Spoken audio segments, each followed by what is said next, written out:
Et pour l'instant, nous avons pour vous le couple qui va partager l'expérience avec nous. Le couple est là et je voudrais, avec Mémé, en compagnie de Mémé, les ovations. Voilà, les appeler. Voilà. Voilà. On vous accueille, on vous accueille. Installez-vous, on vous accueille. Installez-vous. Allez-y. Ah, vous lui laissez la place d'abord.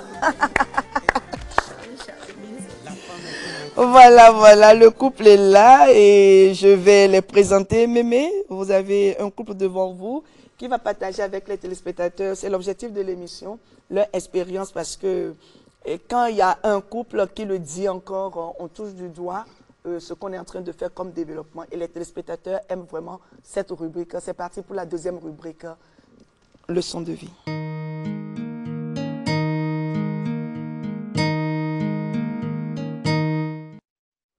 Leçon de vie reçoit pour vous le couple Ronfort. J'ai juste à côté de M. Ronfort, Ginette Kamen Bonou.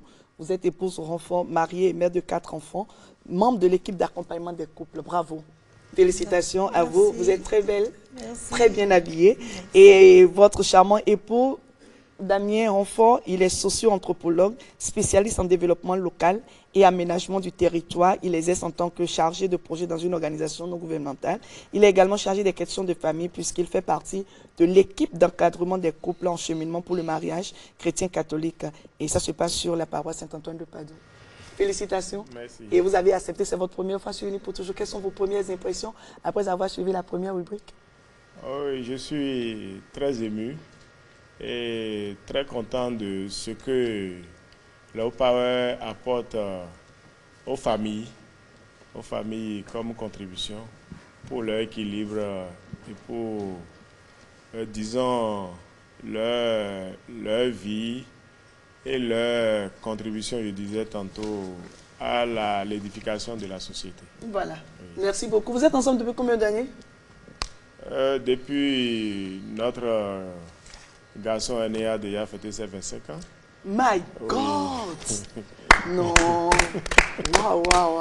Mais c'est un piège, hein. C'est souvent les femmes qui donnent avec précision le nombre d'années. Vous avez vu, monsieur a dit, bon, notre garçon aîné a déjà 25 ans, donc on va se retrouver dedans. Donc ça fait combien d'années? Le 15 avril dernier. Et vous avez fêté combien?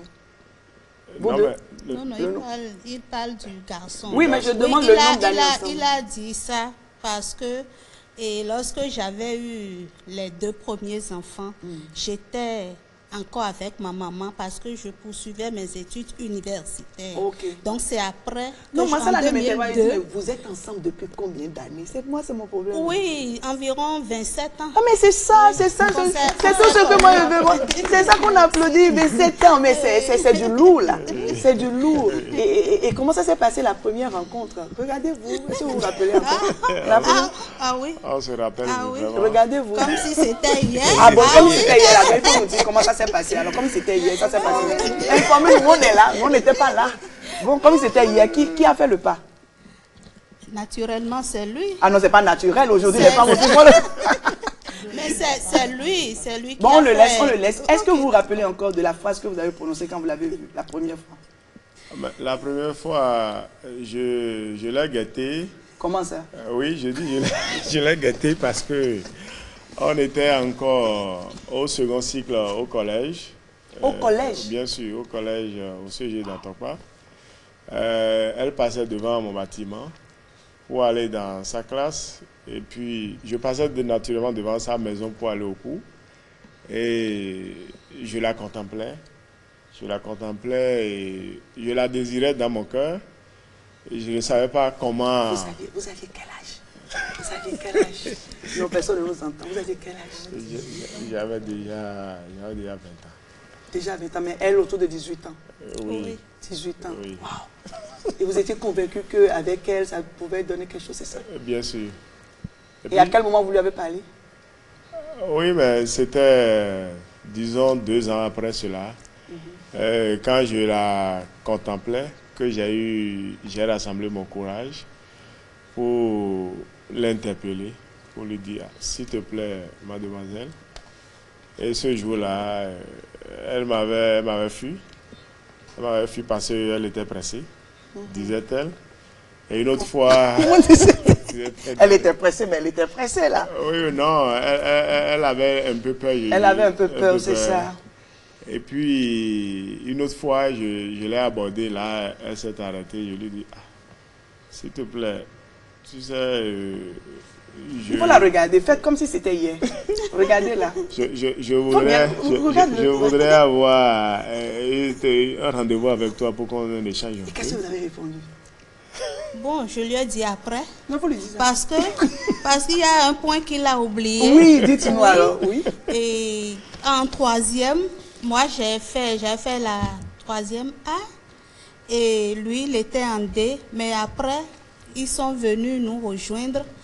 Et quand on était en classe, j'ai constaté qu'il me regardait. Et j'ai dit à ma voisine, à ma camarade, regarde ce type-là, il me regarde. Quoi le problème si vous regardez? Écoutez, Sira, est-ce que moi je vais accepter celui-là tel qu'il est lancé? Et c'est ce que j'avais dit. Non. C'est ce que j'avais dit à ma camarade. Donc, et après, je ne sais pas ce qui s'est passé. Ils sont repartis en D.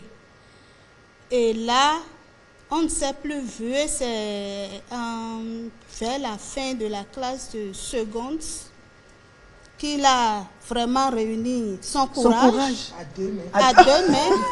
Parce que comme j'ai constaté qu'il me regardait, quand je le vois, je fuis. Ok.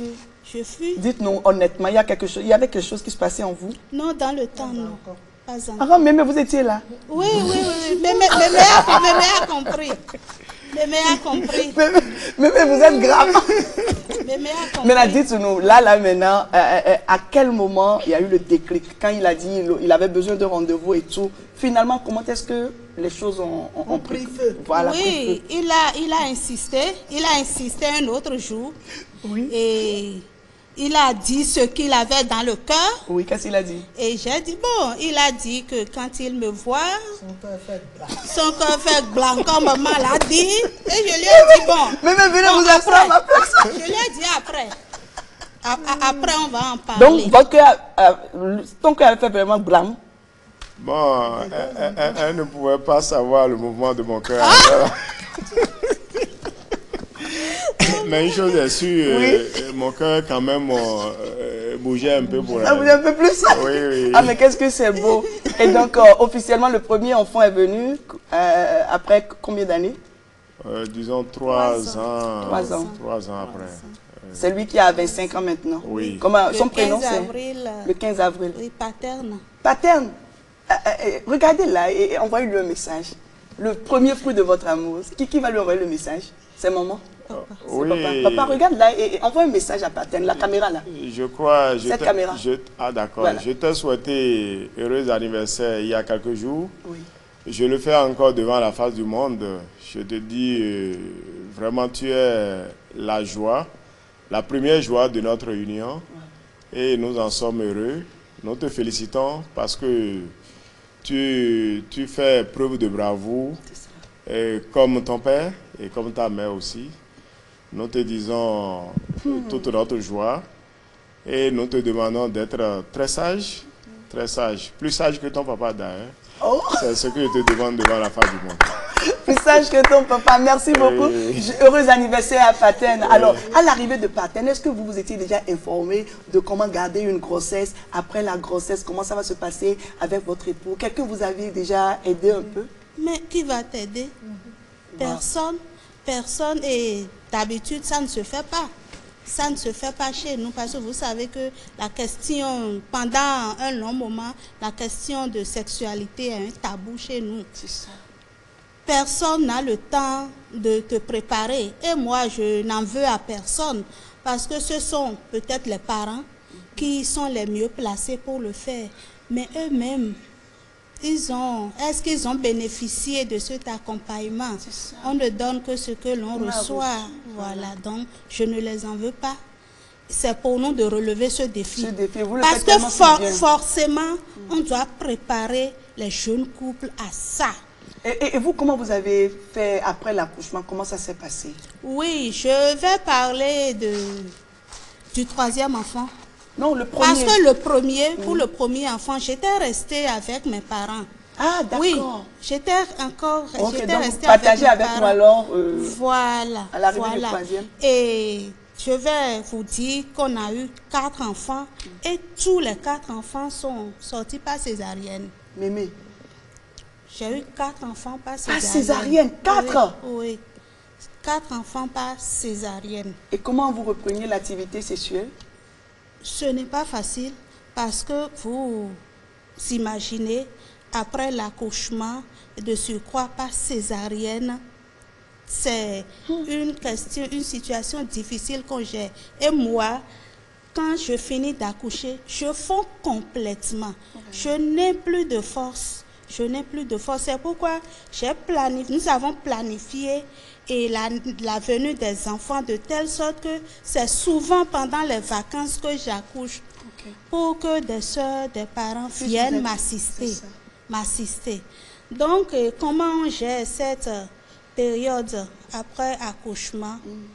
On attend quand même un bon moment parce que je n'ai pas la force et d'ailleurs psychologiquement, on n'a plus la tête au sexe. C'est ça. Non, on n'a plus la... Il y a la venue du bébé qui désorganise un peu tout. Donc, il faut gérer l'enfant, gérer le quotidien et en plus parler. Gérer papa. Non, c'est un peu difficile. Et comment papa fait? Il vous comprend?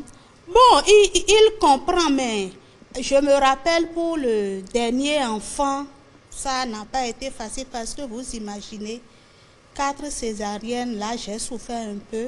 Ça a pris plus de temps avant qu'on ne commence l'activité sexuelle et à un moment donné, il était dépassé, il s'est fâché.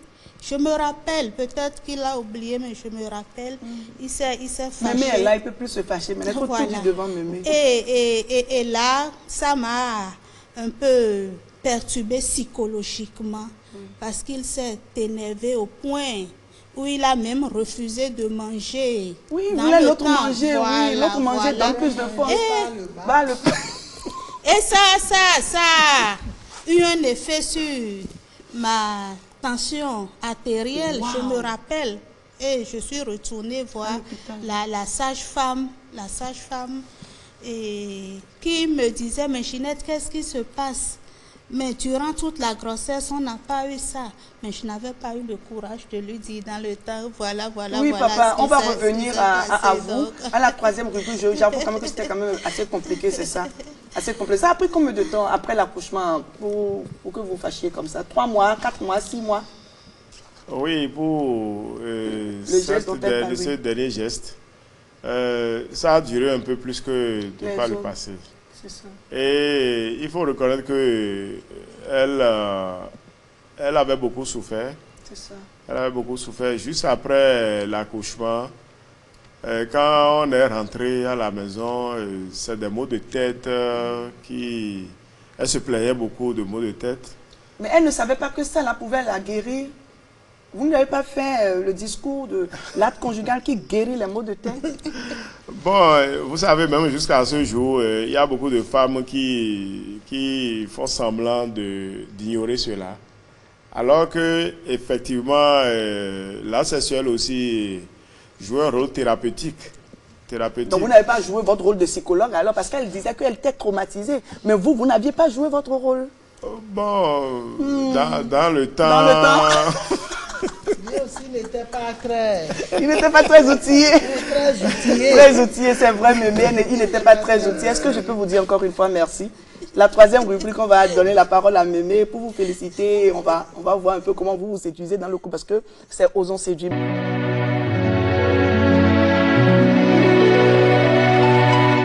Oui, Mémé, vous avez écouté le couple par rapport à leur expérience. C'est douloureux quand même. Hein? Oui.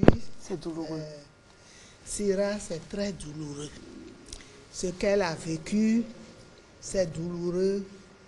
Et c'est pour ça que j'avais dit tantôt qu'il faudrait que les hommes soient très proches de leurs épouses, qu'ils les entourent d'affection et de tendresse, que la femme se sente aimée pour pouvoir continuer le chemin. Parce que si après tant d'épreuves, il y a d'abord la peur qui vous anime. Et il y a les souvenirs de ce que vous avez traversé. Et puis après ça, d'accord, l'acte sexuel apporte aussi du plaisir et à la femme et à l'homme. Il faut y aller. Il faut y aller. Puisque nous sommes dans le couple. Et c'est ça le sous-bassement de la stabilité du couple. Il faut y aller, donc il faut le faire. Il faut le faire et vous avez pu dépasser cela. Alors dans le couple, qui séduit qui séduit plus? Quelles sont les techniques de séduction que vous avez quand vous voulez vraiment obtenir quelque chose d'elle? Oui, ici là, vous avez bien fait de m'adresser en premier lieu la parole. Pourquoi? Parce que dans notre couple, je crois qu'elle ne dira pas le contraire. Je suis la personne qui séduit le plus. Wow. Oui, pourquoi? Parce que vous voyez, si vous connaissez vraiment, comme l'a dit Socrate, le célèbre philosophe Socrate, vous devez prendre vos précautions. Parce que nous sommes allés à ce mariage pas pour faire de la pagaille. Donc, étant donné que ce besoin me presse le plus apparemment qu'elle, je prends mes précautions pour vraiment lui manifester mes besoins. C'est ça. Et lui dire, mais ma chère, vraiment, tu sais quoi, puisque là, elle est souvent réticente à ces perturbations régulières, parce que chaque femme a ses tempéraments, a ses pas trop. Ben, je le fais et elle ne s'y oppose pas. Elle m'accueille, même si parfois il y a des refus. On essaie de gérer et ça ne ramène pas trop de problèmes quand même. Quelle est sa meilleure qualité? C'est une Il femme... faut dire Ginette. Il faut la regarder. Ginette, il veut te parler, oui. Elle est une femme non, il faut dire Ginette, Ginette, tu es une femme très calme, très posée, et qui ne réagit pas de façon brutale. Elle prend trop son temps. Non, on n'est pas là. Il faut dire Ginette, il faut lui parler. Il faut lui parler. Oui. Voilà, c'est ça, mais... Donc, Faut que je me tourne correctement. Voilà, prends-lui la main. Non, les deux. Mais depuis là, tu es assez tempérante. C'est belle. Non, mais d'abord, j'ai redécouvert une beauté ce soir sur le plateau de l'OTB, de Unis pour toujours. Yes! Et je lui ai déjà dit de vite m'envoyer les photos pour que je les publie sur mon statut. Oui, pour démontrer peut-être aux concurrentes qui sont encore dehors que j'ai une très belle dame avec moi. Ginette, qu'est-ce que tu as dit à ton époux? Regarde comment tu es heureuse. Qu'est-ce que toi tu as à lui dire ce soir? Dis-le-lui. Oui. Voilà, comment son prénom, voilà. Tu prends son prénom? Oui, Damien, tu es un mari exemplaire. Merci. Tu es un mari qui est à l'écoute de sa femme. Tu es un mari compréhensif. Tu es un mari endurant. Merci. Ouais. Il faut que c'est un compliment du plateau de Unis pour toujours. Continue. Damien, tu n'es pas Continue à la maison. Non, c'est un nouveau départ ici, Damien. C'est un nouveau départ. Et voilà. Non.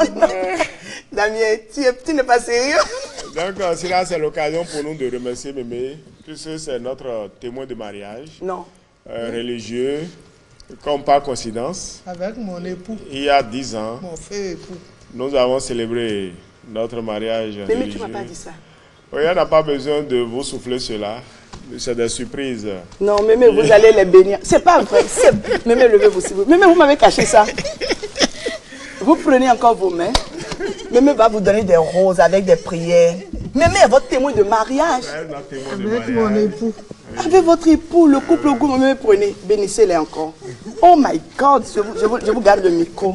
Mémé, voilà, ça c'est le clou de la soirée. Mémé, allez-y. Oui, mes chers enfants, Damien et Ginette, il y a 10 ans, j'ai été témoin pour votre mariage avec mon feu époux Oguma Samuel. Je vous bénis de grand cœur que la grâce et le bonheur vous accompagnent tout au long de votre vie. Amen. Et c'est avec plaisir que je vous côtoie, que je vous vois tous les jours. Et ça me rappelle encore quand j'étais à l'hôtel avec mon époux lors de votre mariage. Wow. Soyez bénis. Oh Mémé, je comprends pourquoi Mémé parlait. Quand vous parliez, Mémé complétait. Mais j'étais à milieu d'imaginer. Oh my God. Franchement, cette rubrique-là, ça a été très spécial pour moi. Et je vous remercie encore parce que je vous ai contacté séparément. Oui. J'ai vu Mémé à l'œuvre, je vous ai vu à l'œuvre. On s'est rencontrés sur un plateau également à l'église. Mais j'étais à milieu d'image. Ça m'a fait, c'est la deuxième fois. Parce que j'ai reçu le couple Steve Assia et Inès. Et j'avais leur témoin de mariage qui est maman Claire Ayemona, qui était sur le plateau. Et je ne lui ai pas dit que c'était le couple facial que je recevais. Et ce jour-là, ça a été une grosse surprise pour... voilà, donc quand on fait de bon cœur, je crois que Dieu même essaie de mettre les choses ensemble. Franchement. Et là, on tend lentement et sûrement vers la fin. Et c'est la dernière rubrique. Je ne sais pas si la régie peut me balancer une vidéo de Abidjan. Ce serait vraiment bien pour montrer le soutien que nous avons reçu. 4e rubrique, et c'est la dernière à retenir.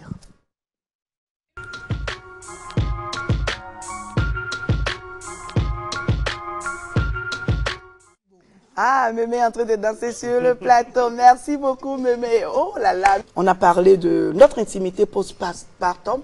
Comment gérer. Mémé en a parlé, vous en avez parlé. Et je vais laisser la parole au couple. Quelques astuces. Parce que vous avez rencontré des difficultés, finalement, vous avez su comment gérer. Et aujourd'hui, vous accompagnez des couples. Je vais commencer par Maman. Oui. Maman Renfort, en quelques mots, qu'est-ce que vous avez à dire aux femmes surtout? Oui.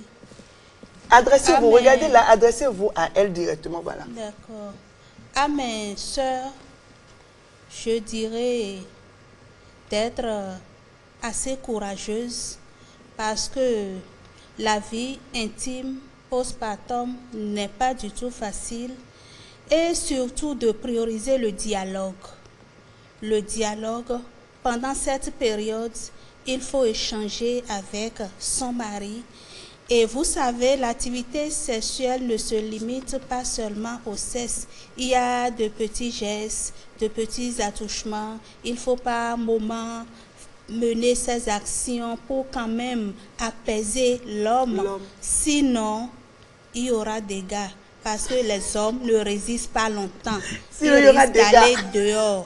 Et si l'homme va dehors, on connaît mieux les conséquences. Donc, moi, je voudrais demander à mes jeunes sœurs de prioriser le dialogue. Et aux hommes aussi, je leur dis d'être tendres avec leur épouse, surtout en cette période sensible de la vie de la femme.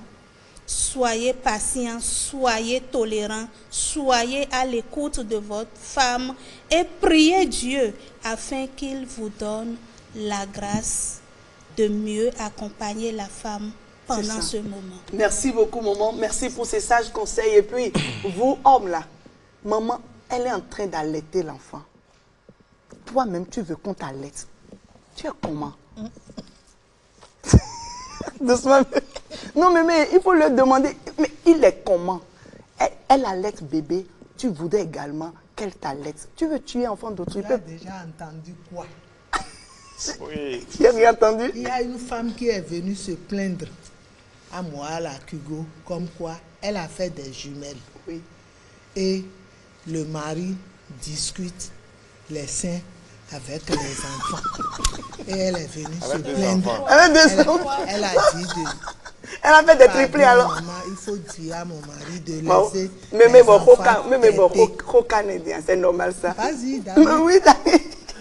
Bon, merci beaucoup. Oui, en quelques secondes. Oui. Oui, je crois que je vais demander à mes frères hommes qu'ils ont le devoir d'être plus proches de leurs épouses en ces moments très difficiles. Très difficiles parce que on voit certains maris, lorsque leur femme accouche, c'est en ce moment qu'ils quittent plus la maison.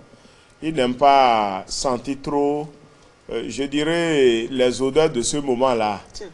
Or, vous avez contribué à cela.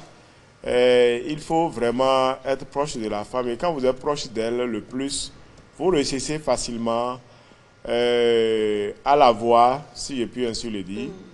Et vous réussissez aussi à calmer vos énergies, vos ardeurs. Et vous réussissez peut-être à avoir ce que Mémé est en train de refuser à l'autre homme de l'autre côté. Tout à l'heure.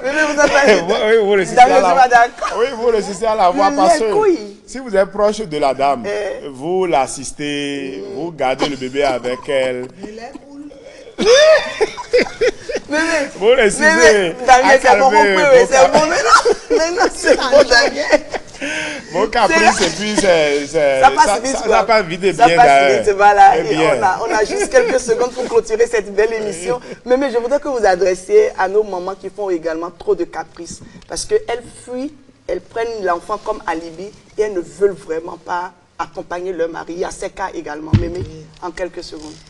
Chers filles, chers couples, restez unis. Parce que vous étiez ensemble, papa et maman, avant que l'enfant n'arrive.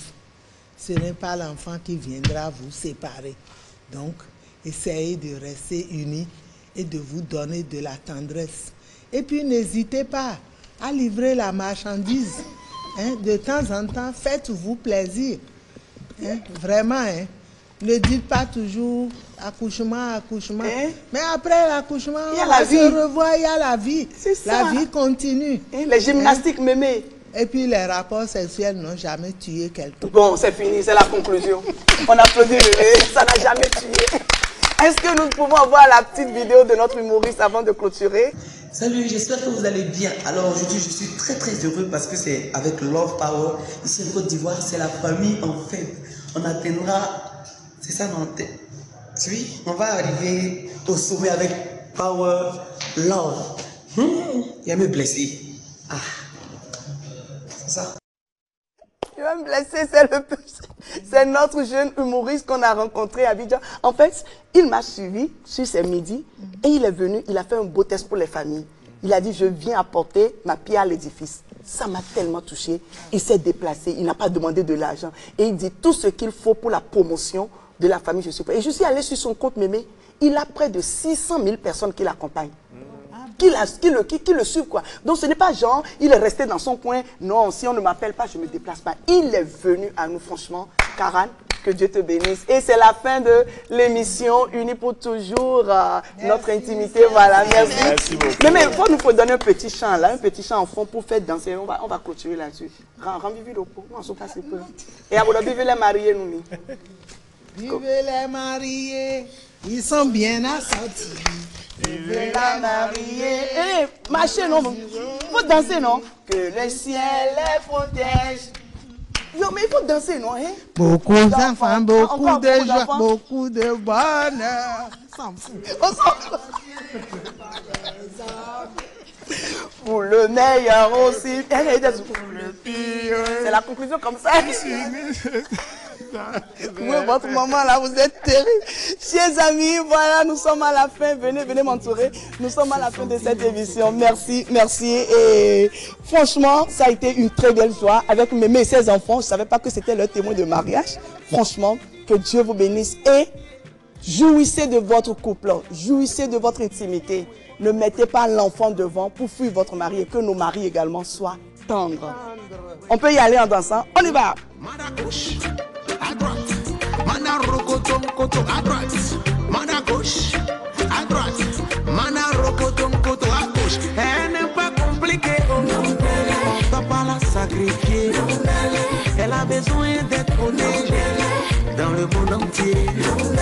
Sans la femme, on ne peut résister.